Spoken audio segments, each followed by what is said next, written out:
사도행전 21장 10절에서 14절까지 말씀입니다. 우리 다 찾으신 줄 알고 한 절씩 교독하도록 하겠습니다. 여러 날 머물러 있더니 아가보라 하는 한 선지자가 유대로부터 내려와 우리에게 와서 바울의 띠를 가져다가 자기 수족을 잡아매고 말하기를 성령이 말씀하시되 예루살렘에서 유대인들이 이같이 이 띠 임자를 결박하여 이방인의 손에 넘겨주리라 하거늘 우리가 그 말을 듣고 그곳 사람들과 더불어 바울에게 예루살렘으로 올라가지 말라 권하니 바울이 대답하되 여러분이 어찌하여 울어 내 마음을 상하게 하느냐 나는 주 예수의 이름을 위하여 결박당할 뿐 아니라 예루살렘에서 죽을 것도 각오하였노라 하니 같이 읽겠습니다. 그가 권함을 받지 아니하므로 우리가 주의 뜻대로 이루어지이다 하고 그쳤노라. 아멘. 어떤 성도님이, 어떤 청년이 저에게 질문을 했습니다. 어떤 질문이었냐면 자기가 요즘 어려움이 몇 가지 있다라는 거예요. 네, 뭐 자기 직장 문제, 또 여동생 결혼 문제, 뭐 이런 뭐 등등 이런 여러 가지 문제가 있는데 자기 이런 것들로 지금까지 기도해 본 적이 없다라고 이야기했습니다. 그러면서 이런 개인적인 어려움 가지고 기도해도 되냐라는 질문이었습니다. 그 질문의 의도는 뭐냐면 이런 거죠. 내가 지금 강구하는 이런 개인적인 기도들이, 제목들이 하나님 나라와 의와 아무 상관이 없는 것 같은데 이런 기도를 해도 되냐라는 질문이었습니다. 아니, 가만히 생각해보면 이게 하나님 나라와 의와 별로 상관이 없는 것 같은데 이런 개인적인 강구 기도들을 해도 되는 거냐라는 질문이죠. 여러분 어떻게 생각하세요? 개인적인 강구, 이거 하나님 나라와 의와 전혀 상관없는 것 같은데 이런 기도 해도 될까요? 안 될까요? 어떻게 생각하세요?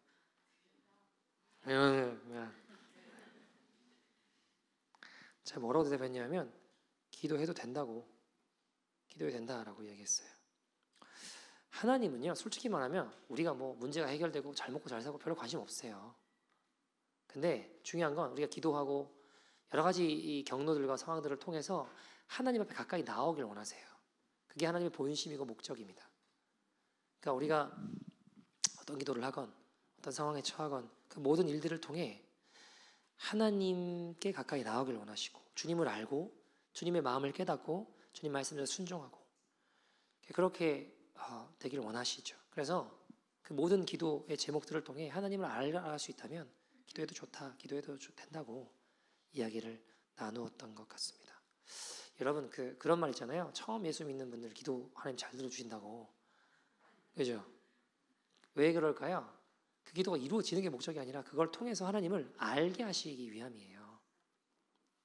기도 부탁할 거 있으면 처음 예수 믿는 분들. 자, 그러나 중요한 건 하나님을 알아가면서 우리가 원하는 거 이루어지는 게 중요한 게 아니라 점점 진짜 중요한 게 무엇인지를 가르치시죠. 알게 하시죠. 솔직히 주님은요, 우리가 부자 되는 거 별로 관심 없으세요. 내가 잘 먹고 잘 사는 거 그 우리의 관심이지 하나님의 관심은 아니에요. 주님의 관심은 뭘까요? 회개와 구원입니다.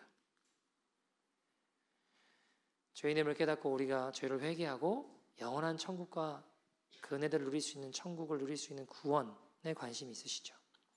세상에서 가장 중요한 건 회개와 구원입니다. 이게 주님의 관심이고 주님은 우리의 관심 또한 그것이 되길 원하신다라는 거죠. 복음이 그저 우리가 좀 더 잘 먹고 잘 살게 되는 거라고 한다면 하나뿐인 아들 예수를 내어주실 필요까지는 없어요. 그냥 좀 더 잘 먹고 잘 살고 원하는 거 이루어지고 이게 목적이라고 한다면 그 하나뿐인 아들 예수님을 십자가에 못 박아 죽게 하실 필요까지 없다고요. 근데 왜 아들을 십자가에 못 박아 죽게 하셨냐고요. 우리의 죄의 문제를 해결하고 영원한 생명과 영원한 구원의 길을 여시기 위함이지 않습니까? 여러분, 우리가 복음에 대해서 많은 교회들이 많은 부분들이 오해하고 있는 부분이 있다고 생각하는데요. 한번 이렇게 예를 한번 들어보죠. 그러니까, 특히 예수 안 믿는 분들은 또 밖에서는 기독교가 너무 독선적이다고 공격해요. 왜 니네만 구원이 있냐라고 이야기하냐 이렇게 물어보잖아요. 예를 한번 이렇게 한번 들어볼게요. 어떤 분이 말기 암이에요. 병원에서 해결 방법이 없대요. 사경을 헤매요. 의사가 더 이상 소망이 없대요. 그런데 때마침 신약이 하나 나왔어요. 임상실험이 다 끝나지 않았지만 이걸 먹으면 살 수 있대요. 나을 수 있대요. 그래서 이 약을 가져와서 그 아픈 사람에게 권합니다. 이 약 먹지 않으면 죽습니다. 이 약 드시면 삽니다. 근데 이 환자가 그 약을 거부해요. 자, 그래서 만약에 그 사람이 죽게 되었습니다. 그러면 그 사람이 죽게 된 게 암 때문이에요? 약을 안 먹어 죽은 거예요? 원칙으로 이야기하면 암 때문에 죽은 거예요. 그죠? 그 암이 그 사람을 죽인 거지, 그 사람이 이 약을 거부했기 때문에 죽었다라고 말하기보다 원래 앞서서는 그 암 때문에 죽은 거예요. 그죠? 복음을 마치 이렇게 우리가 본다고요.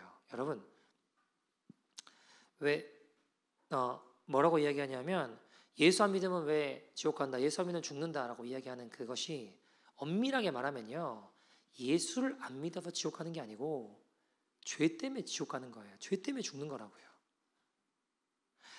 여러분, 근데 예수님이 생명이고 예수님이 우리의 영원한 죽음의 문제를 해결하실 수 있는 분이다라고 소개를 했는데 그걸 거부했어요.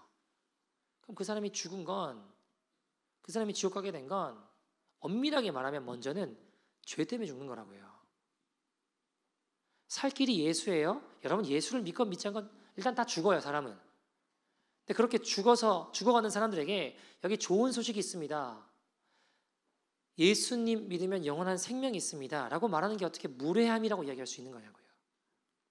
성경이 말하는 복음은 우리의 상태에 대해서 진단하고, 우리에게 아무런 소망이 없구나, 죽을 수밖에 없구나, 죄로 말미암아 지옥 갈 수밖에 없구나 라는 상태에 우리에게 하나님의 기쁜 소식과 구원의 길을 열어주셨다라는 말씀입니다. 그러니까 예수를 믿는다는 말의 의미가 지금까지 내가 내 인생에 내가 주인 되어서 내가 내 안전을 위해 이렇게도 살아보고 저렇게도 살아보고 몸부림치면서 그야말로 바둥바둥거리며 살던 우리들에게 그런 것들이 우리의 희망이 아니구나, 그런 것이 우리를 살릴 수 없다라고 인정하고 오직 복음을 통해서 죽음의 문제를 해결하고 영원한 하나님 나라에 들어가게 하는 하나님 백성으로 이 땅으로부터 영생을 살아가게 하는 것, 영원한 삶의 의미를 찾게 되는 것, 이것이 복음입니다. 근데 교회가 때로는 이 복음을 잘못 전했습니다. 사람들에게 말하기를 가난한 사람이 부자가 되는 것이 복음이라고 이야기했습니다. 병든 사람이 병이 낫는 것이 복음이라고 생각하고요. 아마 여기 계신 분들 중에도 굉장히 지금 어려운 상황 가운데 처해 있는 분이 계실 수 있죠. 요즘 경제적으로 어려움을 겪는 분들이 많잖아요. 근데 이런 여러분에게, 여러분 예수 믿으십시오, 예수 믿으면 3년 안에 부자 됩니다, 그렇게 말씀드리면 그게 희망이겠죠. 여러분 몸이 불편하십니까? 아프십니까? 예수 믿으십시오. 예수 믿으면 하나님이 모든 병을 고쳐주십니다. 이렇게 말하면 그게 위로가 되겠죠. 그러나 저는 그게 복음이 아니라고 생각합니다. 복음이 아닙니다. 복음은 우리의 근본적인 죽음의 문제와 존재의 문제를 해결해 주는 것이 복음이지, 더 잘 살게 되는 것, 건강하게 되는 것이 복음은 아니라는 겁니다. 여러분, 주님이 병든 거 고쳐주실 수도 있습니다. 부자 되게 하실 수도 있습니다. 그러나 중요한 건 하나님 그렇게 하실 수 있지만 그렇게 하지 않는다 하실지라도 그것이 문제가 되지 않을 만큼 가치가 있는 것이 복음. 우리가 이 땅을 살면서 영원한 하나님 나라를 소유하고 있다고 말하면서도 그 가치를 세상 사람들에게 보여주면서 살지 못하고 있다는 것이 어쩌면 이 시대의 교회의 심각한 문제인 것 같습니다. 우리는 하나님 나라를 소유한 사람으로서 우리가 정말 심각하게 잘못하는 게 있다면 세상 사람들이 우리를 보면서요, 예수 믿는 사람들을 보면서 예수 믿는다라고 이야기하고 하나님을 믿는다라고 말하고 영생을 믿는다라고 말하지만 이 땅을 살아가는 동안 아무것도 달라 보이지 않는 거예요. 그러니까 세상 사람들 입장에서는 영생을 소유했다, 하나님 나라를 가졌다라고 말하는 그 사람들이 뭔가 다를 거라고 기대한단 말입니다. 근데 가만히 보면 예수 믿는 사람들이 믿지 않는 우리와 세상 사람들과 아무것도 다를 것 없이 똑같이 살아가는 것 같아요. 아니 어쩌면 예수 믿는 사람이 더 치사하게 보일지도 모르겠습니다. 왜요?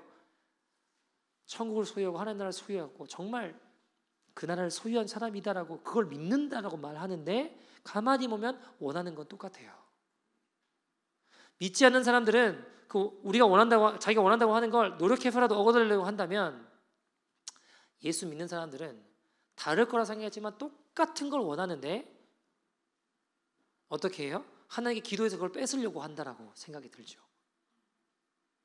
세상에서 다른 가치관을 가지고 살아가는 게 아니라 똑같은 가치를 가지고 하나님의 힘을 가지고 자꾸 세상을 누르려고만 하는 데서 문제가 있다고 생각합니다. 여러분 그 람보 아세요? 람보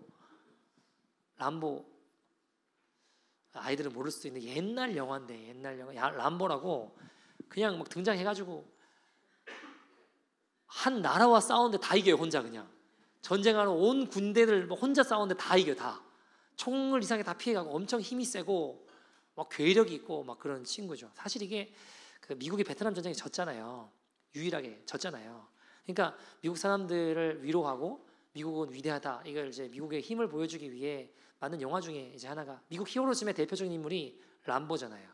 근데 람보에 대한 여러 가지 유머들이 있는데 뭐 이런 것도 있어요. 람보가 한 번은 친구하고 짜장면을 먹으러 갔대요. 둘이 짜장면을 먹게 됐어요. 짜장면 한 그릇 이렇게 친구가 먹다가 단무지가 나왔어요. 단무지를 서로 이렇게 먹다가 마지막 단무지 하나 남았는데 서로 젓가락이 이제 그 단무지를 향해 닿게 된 거죠. 친구랑 같이. 람보 친구가 가만히 생각해 보니까 이게 힘으로 하면 람보한테 뺏길 것 같은 거예요. 그래서 람보한테 제안을 하는 거예요. 람보야, 우리 내기에서 이기는 사람이 먹자. 마지막 남은 단무지를 먹자. 무슨 내기를 하겠냐? 힘겨루기를 하자. 그러는 거예요. 람보 입장에서 피할 이유가 없죠. 오케이, 하자. 그럼 자신 있다. 어떻게 할까? 서로 뺨을 있는 힘껏 한 방씩 딱 때려서 울지 않는 사람이 먹자. 람보가 힘이 나면 자신이 있잖아요. 그러니까 좋다. 친구가 자기가 먼저 때리겠대요. 또 먼저 때리는 사람이 불리하기도 해요. 왜냐하면 먼저 때리면 이제 정신이 번쩍 들고 맞은 사람이 더 막 화가 나고 힘이 나서 막 초인적인 힘으로 때리잖아요. 그러니까 네가 먼저 때려라 했어요. 람보 친구가 람보 뺨을 있는 힘껏 때렸어요. 람보가 막 벌이 번쩍하고 눈물이 찔끔 나는 것 같지만 꾹 참았습니다. 왜요? 람보니까. 그죠? 람보니까 참았다고요. 자, 이제 내 차례다 하고 뺨을 딱 때리려고 하는데 친구가 잠깐만! 그러더니 내가 졌다. 너 먹어라. 그러더래요. 그러더니 사장님 여기 단무지 한 그릇만 더 주세요. 그러더랍니다. 왜 드리냐면 이야기를 세상 사람들이 퀴실의 교회를 보면서 이렇게 비웃어요.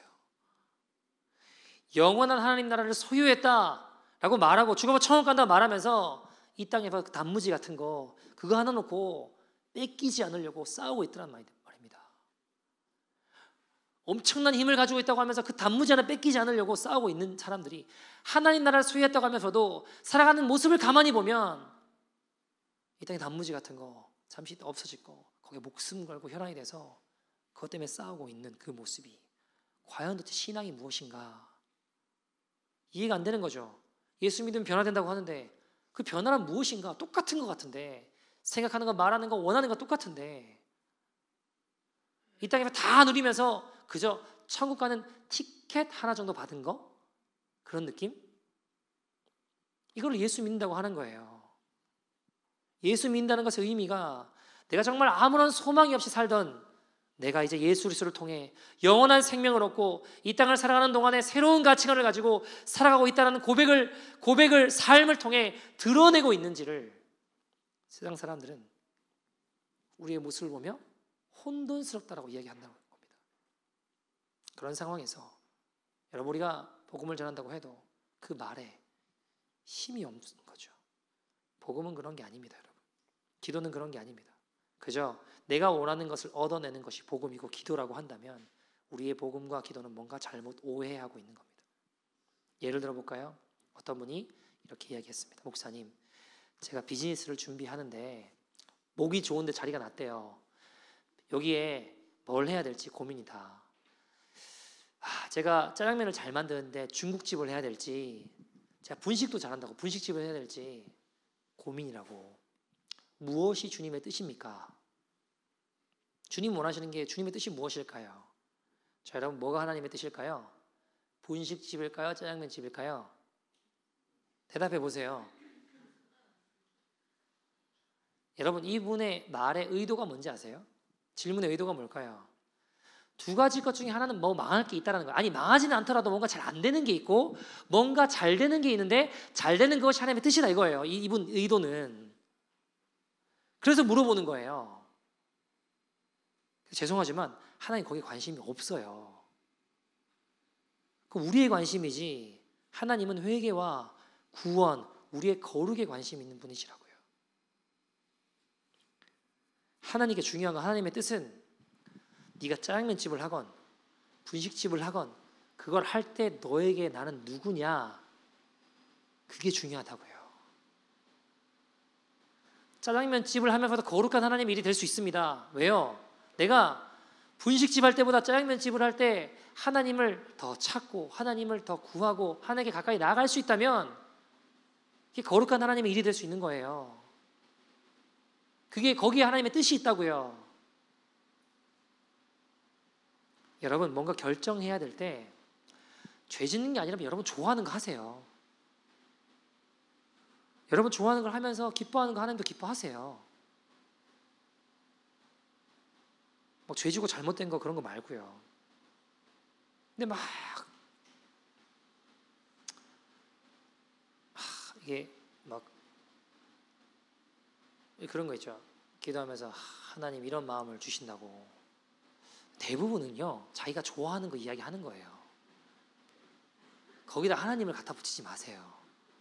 40일 작전 기도를 하겠다. 막 하나님 이런 마음을 주시는 것 같다. 좀 더 심하게 이야기해 볼까요? 그 드는 마음 반대로 하는 게 오히려 하나님 뜻일 경우가 많아요. 제가 보니까 내가 원하는 것대로거든요. 대부분 40일 기도하지만 결국 내가 원하는 거예요. 그러니까 오히려 다는 안 그런데 대부분 반대로 하면 오히려 하나님 기뻐하시는 경우들이 더 많습니다. 제가 보니까. 자, 여러분 오늘 본문 볼까요? 본문 보시면 바울이 예루살렘으로 가는 여정입니다. 그죠? 1차, 2차, 3차 전도 여행을 마치고 이제 바울이 생각하는 땅끝이 로마였던 것 같아요. 어쨌든 그 과정들을 이루기 위해서 로마로 가서 이제 예루살렘 가서 잡히게 되죠. 근데 간다고 하는 거예요. 오늘 이야기가. 근데 오늘 본문에 보면 이 10절에 보면 한 사람이 등장을 합니다. 10절 보시면 여러 날 머물러 있더니 아가보라고 하는 선지자가 어디로부터? 유다로부터 왔대요. 굳이 내가 글로 가는데 자기가 거기 왔어요. 아가보라는 유명한 선지자입니다. 당대 유명한 선지자. 와서 하는 이야기가 뭐예요? 11절에 같이 읽어볼까요? 11절 시작. 우리에게 와서 바울의 띠를 가져다가 자기 수족을 잡아매고 말하기를 성령이 말씀하시되 예루살렘에서 유대인들이 이같이 이 띠 임자를 결박하여 이방인의 손에 넘겨주리라 하거늘.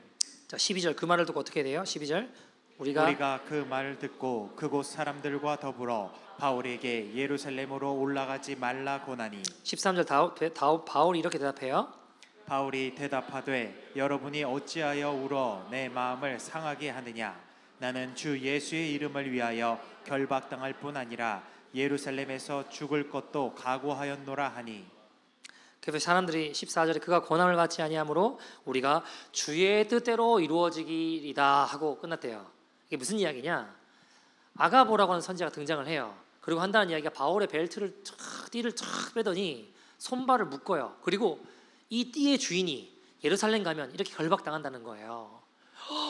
그러니까 가면 어떻게 된다는 거예요? 고문받고 힘들고 어렵다는 거죠. 그러니까 사람들이 어떻게 하는 거예요? 가면 안 된다고. 주님이 이거 예언하시고 알려주시지 않냐. 가면 안 된다. 주의 뜻이다. 그러니까 바울이 어떻게 해요? 왜 내 마음을 힘들게 하느냐. 난 주의 뜻대로 가는 거다. 나는 갈 거다 하고 가는 거예요. 그러니까 사람들이 못 말리겠으니까 주의 뜻대로 이루어지기를 원합니다 라고 끝나는 거예요. 자, 여러분 제 질문 드려볼게요.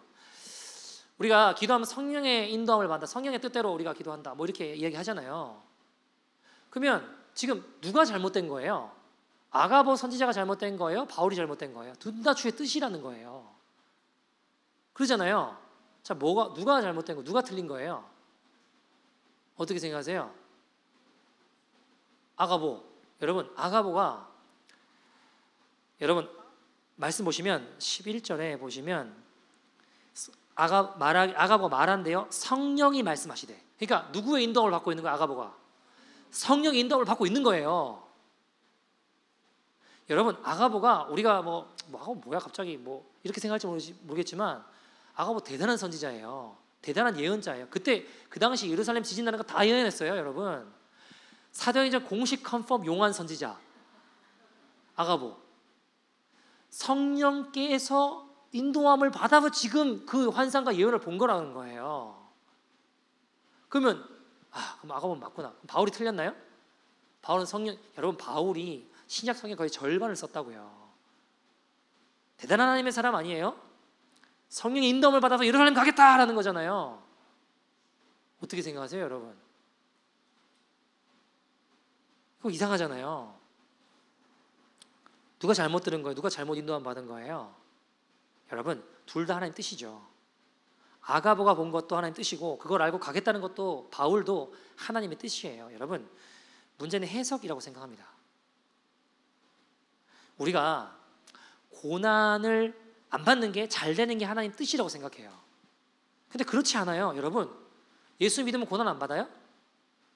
주의 복음대로 걸어가면 고난 받는다고 성경은 이야기해요. 주님은 복음을 위해 때로는 고난의 길도 인도하세요. 우리가 잘 아시는 시편 23편, 여호와는 나의 목자시니 내가 부족함이 없어, 다 좋아요. 근데 여러분 보세요. 거기 보다 보시면 절 넘어가다 보면 우리가 주님이 목자 되시면 사망의 음침한 골짜기는 안 가요? 다 피해가죠, 그런 길은. 성경이 뭐라고 이야기해요? 내가 사망의 음침한 골짜기로 다닐지라도. 간다는 거예요, 안 간다는 거예요? 간다는 거예요. 거기도 간다고요. 그러나 해를 두려워하지 않는데요. 왜요? 주께서 나와 함께 하시기 때문에. 주님 나와 함께 하심으로. 여러분, 아가보가 본 것은 바울이 예루살렘으로 가면 이런 고난을 받는다. 성령님 보여주신 거 맞아요. 주님 뜻이죠. 그러나 그것이 가지 말라는 건 아니라고요. 결박과 환란이 기다린다고 해도 바울은 가요. 왜요? 주의 복음을 위해서. 앞으로 일어날 일을 알아서 고난과 어려움을 피하는 것에 하나님의 뜻이 있는 게 아니고 하나님의 뜻은 그 상황과 여건을 통해서 구원에 관심이 있으시다고요. 우리를 회개와 구원으로 인도하시는 거라고요. 그 사건을 통해 하나님이 어떤 분인가를 알게 하시는데 관심이 있으시다는 겁니다. 여러분, 자꾸 상황에 하나님의 말씀을 끼워 맞추지 마세요. 요즘 이런 게 유튜브에 참 많습니다. 마지막 때에 장사하는 사람들이 참 많아요. 깨어 있어야 됩니다, 여러분. 요즘 무슨 일이 벌어졌습니다. 그런 메시지를 가만히 들어보세요. 어떤 시대의 현상에 하나님의 말씀을 그럴듯하게 끼워 맞춰요. 그러니까 하나님의 말씀을 쭉 전하면서 깨어 있으라 이게 아니고 어떤 시대적인 상황, 현상에 하나님의 말씀을 끼워 맞춰서 깨어 있으라라고 한다고요. 여러분, 이런 것들은 귀에 걸면 귀걸이고 코에 걸면 코걸이에요. 나중에 아니잖아요? 아님 말고요, 아님 말고. 여러분, 여기 가장 큰 문제가 뭔지 아십니까? 자기가 전하는 메시지에 여러분 이런 현상이 벌어졌습니다. 하나님 말씀 이렇게 돼 있잖아요. 우리가 깨어 있어야 됩니다. 동의하면 깨어 있는 성도, 동의하지 않으면 깨어 있지 않은 사람. 그 프레임을 딱 씌워요. 그래서 뭐라고 이야기해요? 여러분 가서 여러분 성도 친구들 사람들을 깨우셔야 됩니다. 그러면서 막 선동한다고요. 근데 여러분 그거는요, 깨우는 게 아니라 깨트리는 게 된다고요.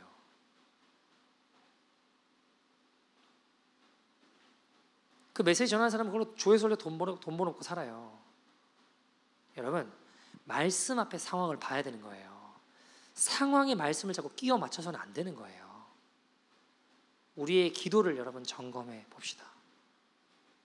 대부분 사람들은 기도한다고 하는데 결국 이런 마음이 들었다. 결국 자기가 좋은 거예요. 그 하나님을 갖다 붙이지 말고 그냥 좋은 거 하고 싶으면 하세요. 여러분, 자꾸 상황에 하나님의 뜻, 하나님의 말씀을 끼워 맞추지 마십시오. 하나님의 말씀 앞에 우리의 상황을 비추세요. 하나님 뜻이 뭐예요? 회개와 구원, 거룩, 거기에 하나님의 관심이 있고 하나님의 뜻이 있습니다. 우리를 그 길로 인도하시는 모든 과정, 뭐 부자가 되건 뭐 내가 원하는 게 이루어지건 안 이루어지건 그 모든 과정을 통해 주님의 관심은 뭐라고요? 회개와 구원, 거룩한 길로 인도하신다고요. 자, 여러분,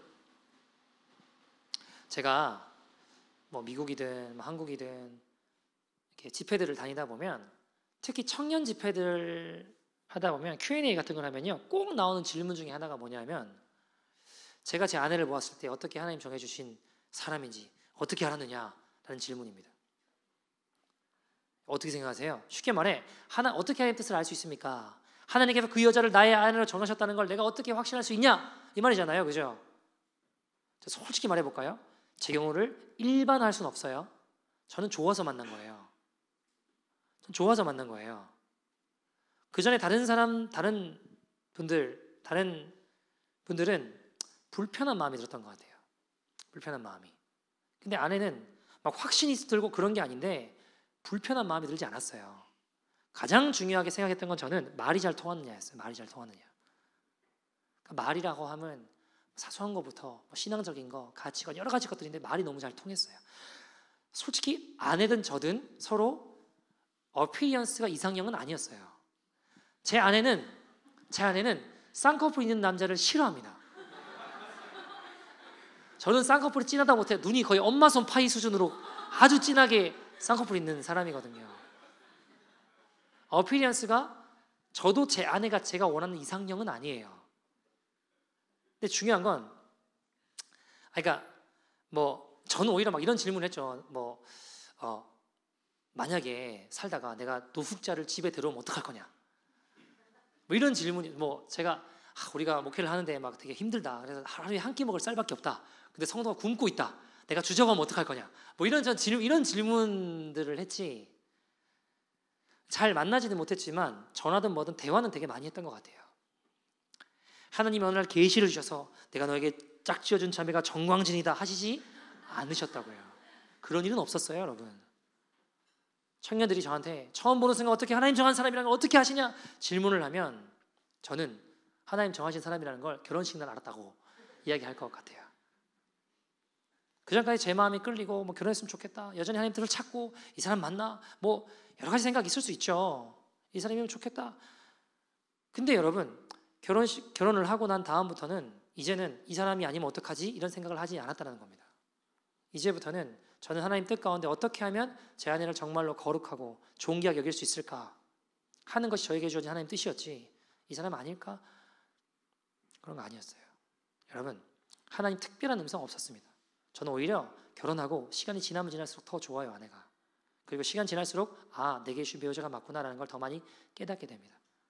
여러분, 우린 하나님의 뜻에 대해 제대로 알지 못하는 경우들이 참 많습니다. 일반적으로 사람들이 생각하는 하나님의 뜻, 주로 어떤 거냐면 지나칠 정도로 운명론적으로 생각해요. 이 말은 다시 표현해 보면, A랑 B가 있는데 하나님 뜻이 뭐 하나가 있어요. 그거 되면 잘 되고, 그게 다른 걸 선택하면 잘 안 되는 거예요. 그러니까 내가 잘 안 되고 있으면 하나님의 뜻을 잘못 깨달아서 잘 안 되고 있구나, 하나님의 뜻은 잘 되는 B에 있는데 내가 A를 선택해서 그렇구나 라고 운명론적으로 결정하고 생각한다고요. 근데 여러분, 제가 말씀드리잖아요. 예수님 믿고 주님 따라가는데 고난이란 게 일어날 수 있어요. 그러면 잘 안 되고 어려운 상황이 있으면 하나님 뜻이 아니다라고 이야기할 수 있을까요? 지나칠 정도로 운명론적으로 생각하는 경우들이 있습니다. 그러니까 쉽게 말해 이런 거예요. 내가 뭔가 둘 중에 잘못 틀면 내 인생이 완전히 망가질 것 같고, 하나님 뜻을 따라서 길을 잘 가면, 잘 정하면, 택하면 내 삶은 아주 형통해질 것이라고 사람들이 생각하고 있기 때문에 거기 안에 뜻이 있을 거라고 믿고 있다는 거예요. 그러니까 이런 질문이죠. 제가 대학을 가야 됩니까? 취업을 해야 됩니까? 대학원을 가야 됩니까? 취업을 해야 됩니까? 좋아하는 거 하시라니까요. 좋아하는 거 하세요, 여러분. 제가 그 가게를 해야 됩니까? 다른 사업을 해야 됩니까? 이렇게 기도하는 이유가 뭘까요? 기복적으로 더 좋은 길이 있고 그것이 하나님의 뜻이라고 믿기 때문이라는 거예요. 이게 복음이 잘못된 거예요. 이게 기도가 잘못된 거예요. 이게. 대부분 하나님 뜻을 추구하고 있는 많은 기도들이 대부분 기복적이라는 겁니다. 잘 되든 못 되든 하나님의 관심과 뜻은 뭐라고요? 회개와 거룩, 구원. 사람들이 찾고 있는 하나님의 뜻이 뭐예요? 어떻게 하면 고난당하지 않고 평온하고 쉬운 길일까? 그것이 하나님의 뜻이라고 착각하기 때문에 하나님의 뜻을 찾는 데 있어서 어떤 고난이 있을 때 내가 하나님 뜻 잘못 알지 못해서 당하는 고난이라고 생각한다고요. 근데 여러분, 성경은 하나님의 뜻에 대해서 뭐라고 얘기할까요? 데살로니가전서 4장 3절, 하나님의 뜻은 이것이래요. 뭐래요? 너희의 거룩함이라. 하나님 뜻 뭐라고요? 거룩함. 우리 오늘 찬양했잖아요. 항상 기뻐하라. 뭐라고 돼 있어요? 거기 보면 데살로니가전서 5장 16절 18절 같이 읽어볼까요? 시작. 항상 기뻐하라. 쉬지 말고 기도하라. 범사에 감사하라. 이것이 그리스도 예수 안에서 너희를 향하신 하나님의 뜻이니라. 아멘. 하나님의 뜻, 항상 기뻐하고 쉬지 말고 기도하고 범사에 감사하는 것. 자, 여러분, 상황에 하나님의 말씀을 끼워 넣지 마십시오. 하나님 말씀 앞에 나의 상황을 해석하십시오. 어떤 분이 저를 찾아와서 물었습니다. 목사님, 기도 좀 해달라고. 저 지금 가게를 하려고 합니다. 근데 가게가 2개 나왔는데 어떤 가게를 사면 될지 저한테 기도를 해서 좀 알려달라는 거예요. 이 말의 의도가 뭘까요? 여러분, 이 말의 의도가 뭘까요? 이 말에 이분 원하는 게 뭐냐면 어떤 가게를 사야 대박 나는지 알려달라 이거예요. 이 말의 의도는 이런 거죠. 뭐 잘 되는 가게가 있는데 기도를 해서 알려달라. 그래서 그 해가지고 잘 되면 내가 잘 선택한 것, 잘못되면 목사 탓. 선생님 기도를 잘 이런 거잖아요. 저는 이제 그런 생각이 들어요. 왜 기도를 저질 무당을 만들려고 하실까? 무당한테 굿하는 거랑 뭐가 달라요 이게? 아니에요? 하나님의 뜻은 거기에 없어요. 제가 그래서 그런 이야기를 나눴어요. 성도님, 진지하게 기도를 해보십시오. 그리고 기도하면서 하나님의 뜻을 찾을 때 어디에 장사가 잘 되는가에 하나님의 뜻을 찾으려고 하지 마시고 하나님이 나를 통해 원하시는 것이 내 삶 가운데 어떻게 이루어질 수 있을까? 하나님께서 계시하신 하나님의 뜻을 통해서 내가 그 하나님의 뜻에 어긋나지 않도록 행할 수 있도록 하는 기도가 더 중요한 것 같습니다. 예를 들면 혹시 내가 이 가게를 살 때 너무 욕심 부리고 있는 건 아닐까를 고민해 보시는 게 더 하나님의 뜻을 알 수 있는 것 같다고. 이 가게가 좋다라고 하지만 내가 지금 너무 무리해서 빚을 내서 하려고 하고 이게 너무 바빠서 혹시 지금 아이들이 커나가야 될 때 내가 필요할 때인데 그 아이들과는 관계없이 그냥 내가 여기에 매진해서 살아가는 게 돼서 아이들 인생에 뭔가 어긋남이 있지는 않을까를 고민하시는 게 오히려 더 하나님 기뻐하시는 뜻일 것 같다고. 그걸 고민하시라고. 그걸 살피시는 게, 그걸 기도하시는 게 더 복된 길일 것 같다고. 우리가 지나치게 기복적이라 결국 우리가 추구하고 있는 것이 그냥 잘 사는 것, 주님 내 삶을 통해 무언가 원하고 있는가를 찾는 게 아니라 내가 어떻게 하면 조금 더 잘 살 수 있을까, 조금 더 평안할 수 있을까, 조금 더 쉽게 살 수 있을까 하는 것을 추구하고 찾는 것이라고 한다면 그 하나님의 뜻을 찾는 우리의 의도 자체가 제가 볼 땐 하나님의 뜻과 별로 상관이 없다라는 겁니다. 주님의 관심은 회개와 구원입니다. 오늘 무수히 반복합니다. 거룩입니다. 그 주님의 관심이 우리의 관심이 되기를 소원합니다. 강성현 선교사님이라는 분이 계세요. 아프리카 케냐 추르카나에 사역하는 분입니다. 이분이 진짜 열악한 데서 사역하시거든요. 진짜 더워요. 38도, 39도 뭐 아무튼 이게 너무 더워요. 근데 이분이 사역을 쭉 오시면서 사역지가 힘들어서 사역을 그만두겠다는 생각해 보신 적 없어요. 근데 사역을 내가 그만둬야 되나 고민하신 적이 있습니다. 언제였냐면 같이 사역하고 있는 친한 사역자, 엘더, 장로님이죠. 그 같이 사역하는 그 장로님이 하루는 보자 만났대요. 근데 하신 이야기가 그 장로님이 너는 너무 인색하다. 그러면서 막 1시간 동안 막 쏟아내더래요. 근데 그 이야기를 듣는데 처음에 너무 화가 나대, 억울하고 막 이 사람이 그 상황에 내가 왜 그렇게 생각하고 했는지 아나? 알지도 못하면서 어떻게 나한테 이렇게 함부로 말하지? 화도 나고 분노도 나고 막 아무튼 쏟아낼까 막 화가 나고 막 이야기가 나오는데 갑자기 마음에 변명하지 마라 그러시는 것 같더래요. 변명하시면 너무 많은데 마음 한켠에 성령님이 변명하지 마라 그러시는 것 같더래요. 그래서 1시간을 다 쏟아낸 걸 다 듣고 이야기해줘서 고맙다. 표정이 잘 펴지지 않지만 어쨌든 이야기해줘서 고맙다 하고 집에 돌아오셨대요. 마음이 집에 돌아오는데 갈기갈기 다 찢어지더래요. 너무 힘들더래요. 화도 나고 속상하기도 하고 나를 잘 알지도 못하면서 왜 이렇게 말할까. 또 하나 반대로 드는 생각은 내 가까이 있는 사역자가 나에 대해서 이렇게 평가한다면 내가 이 길을 계속하는 게 맞나? 내가 선교사를 계속하는 게 맞나? 그만해야 되는 거 아닌가? 주의 일을 내가 걸어간다고 하는데 이게 맞나? 내 가까이 있는 사람이 지금 나를 이렇게 인색한 사람으로 평가하고 있다면, 이렇게 좋은 사역자로 평가하고 있지 않다면 내가 그만 가야 되는 게 아닌가? 오히려 이게 하나님 나라 해가 되는 게 아닌가? 이런 생각이 드는 거죠. 물론 그 마음보다 억울한 마음이 더 컸던 것 같아요. 화도 나고 기도도 나고 막. 주님의 마음에 너 그런 사람 맞아 그러시더래요. 너무 충격. 네? 주님 제가 주의 나라 위에 이렇게 헌신하고 이거 내어놓고 가진 모든 재산을 팔아서 가난한 사람 나눠줘보고 다 해봤어요. 이분이. 제가 그 말씀 드렸잖아요. 가진 모든 것을 팔아 가난한 사람 나눠주는 것보다 더 힘든 게 뭐라고요? 그걸 말하지 않는 거. 그게 너무 힘들더래요. 가진 거 다 나눠주는 거 해봤대요. 할 수 있겠더래요. 근데 그거보다 더 힘든 게 이걸 아무에게도 말하지 않는 게 너무 힘들더래요. 근데 이분이 억울하다고 화가 난다고 막 하는데 주님이 기도 중에 너 그 사람 맞아. 너 그런 사람 맞아 그러시더래요.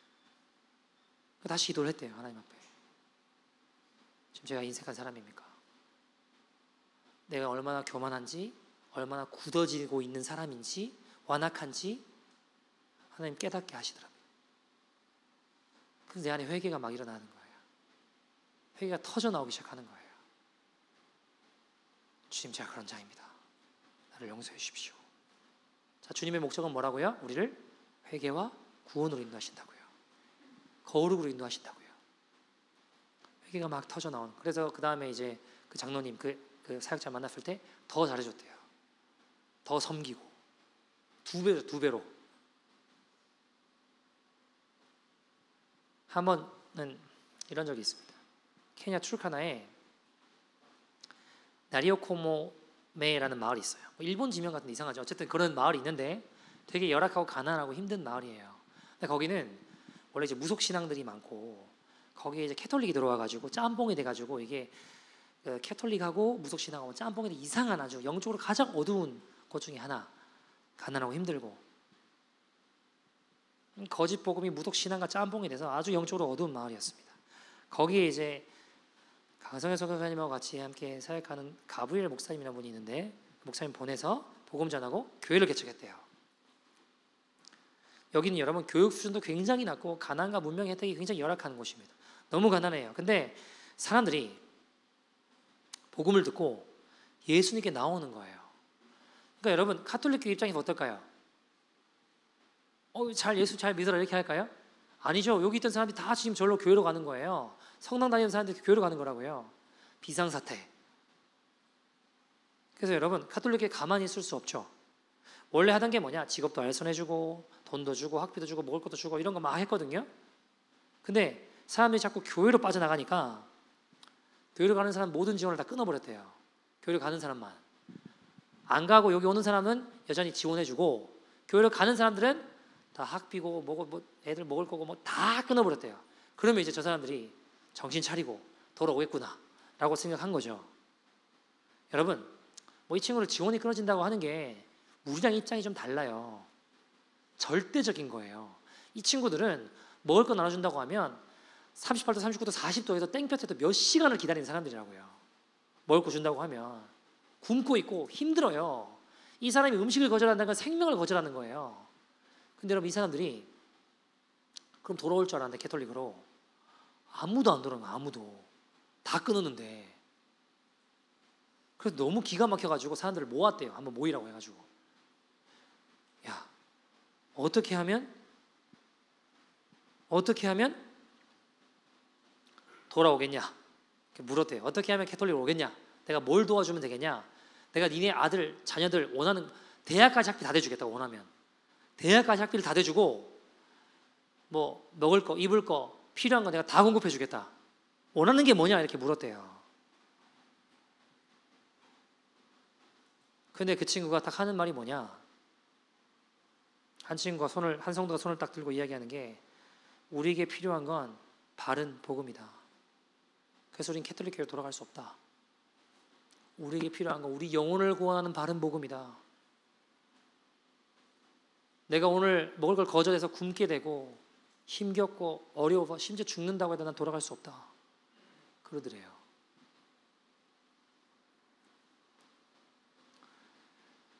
여러분 누가 진짜 부자일까요? 우리가 부자일까요? 그 친구 진짜 부자일까요? 저는 이런 질문이 떠올라요. 그들이 진짜 부자인 것 같아요. 믿음의 부자. 돈 많은 게 부자가 아니라 이 사람들이 주님 보시기에 진짜 부자인 것 같아요. 강성 교사님도 사역하시면서 이런 경우는 들어본 적이 없어요. 식량을 포기한다는 건 들어본 적이 없는 일이라고요. 생명을 포기하는 거라고요. 근데 예수님 때문에 굶는 거 선택하고 예수님 따라가더라고요.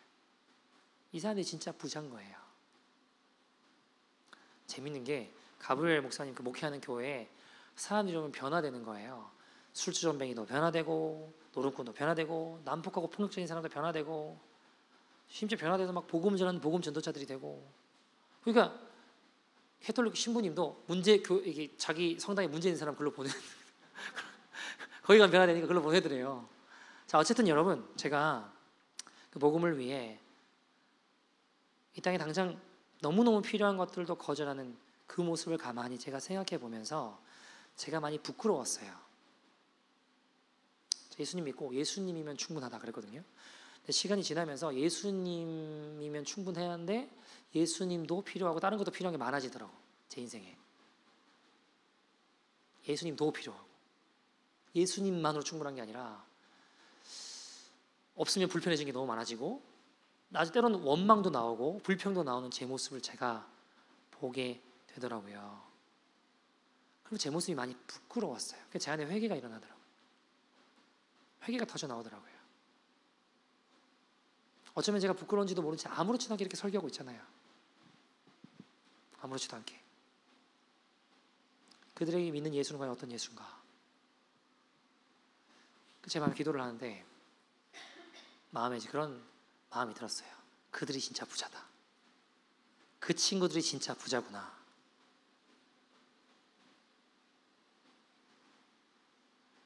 나는 거룩한 삶을커녕 부끄러운 내 마음과 삶은 아닌가.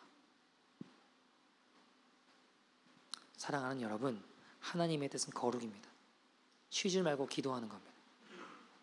여기에 우리 시선이 벗어나지 않으면 기도 가운데 하나님의 뜻을 이룰 수 있습니다.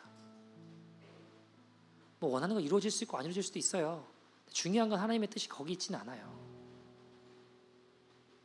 이루어져서 감사합니다 할 수 있죠. 그러나 여러분 중요한 건 하나님의 뜻은 그 일들을 통해 어디로요? 회개와 거룩과 구원으로 우리를 인도하시는 겁니다. 여러분 하나님의 능력은 우리가 기도하는 곳에서 나타납니다. 우리가 하는 모든 일은 기도의 영향을 받습니다. 기도를 많이 하는 교회는 부흥하고 기도가 적은 교회는 침체됩니다.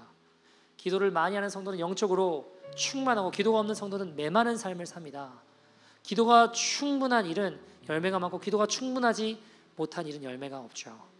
기도는 영적인 전쟁입니다. 사단은 우리 기도하지 못하게 해요. 바른 기도와 복음으로 나오지 못하게 우리를 계속 속입니다. 회개와 구원으로 나오는 게 아니라 기복적인 것에 목매이게 합니다. 거룩이 아니라 이 땅의 것에 목매게 한다고요. 여러분 깨어나 주님의 영광을 보는 저와 여러분들에게 소원합니다. 우리를 회개와 구원으로 인도하시는 예수님의 십자가를 봅시다. 여러분 오늘도 우리가 속고 엎어지고 넘어진다고 해도 우리를 거룩하게 하실 분은 주님이십니다. 히브리서 12장 2절에 뭐라고 하세요? 믿음의 주에 온전케 하시는 분이 누구세요? 우리의 믿음을 온전케 하시는 게 우리의 어떠함이 아니라 주님이시다라고 약속하셨습니다. 오늘 우리의 기도 가운데 주님 회개의 영이 임하게 하십시오. 우리를 구원으로 인도하시고 우리를 거룩으로 인도하시는 그 주님의 뜻을 보게 하여 주시옵소서. 그 주님의 손길을 경험하는 저와 여러분 되기를 간절히 소원합니다. 함께 이 찬양하고 기도했으면 좋겠는데요. 주님, 오늘 우리의 기도 가운데 하늘의 문을 열어주십시오. 우리 예배 가운데 하늘의 문을 열어주십시오.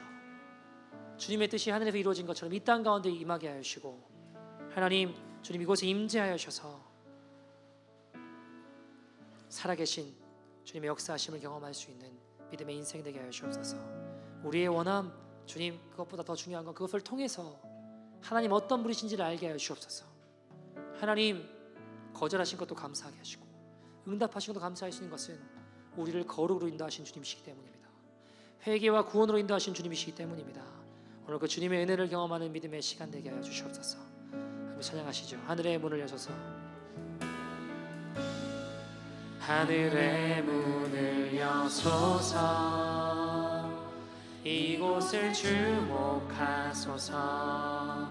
주를 향한 노래가 꺼지지 않으니 하늘을 열고 보소서.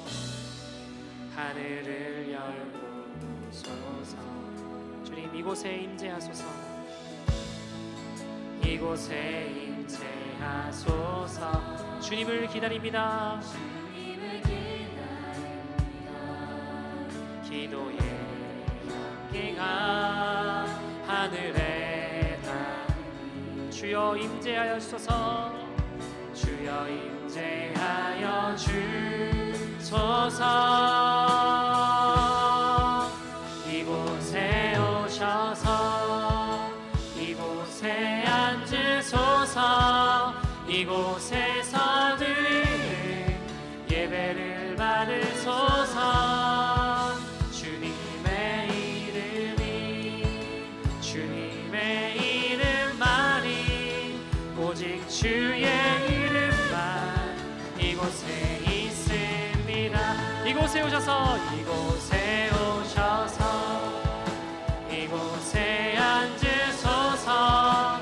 이곳에서 우리의 예배를 받으소서.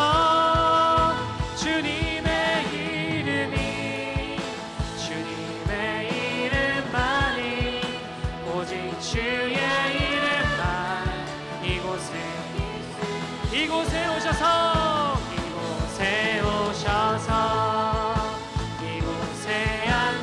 이곳에서 드리는 우리의 기도를 받아주셔서 기도를 받으소서. 주님의 이름이 하나님 우리를 회개와 구원으로 거룩으로 인도하실 주님, 그 주님의 은혜와 능력을 맛볼 수 있는 믿음의 인생 되게 하여 주셔서 주님의 손길을 경험하는 믿음의 인생 되게 하여 주셔서 우리를 온전케 하시는 예수의 손을 먹을 수 있는 믿음의 인생 되게 하여 주시옵소서. 주님 나의 온다함이 아니라 주님이십니다. 믿음의 주 온전케 하시는 주님 보게 하여 주시옵소서. 우리 같이 주 이름 부르고 통성으로 기도합니다. 주여.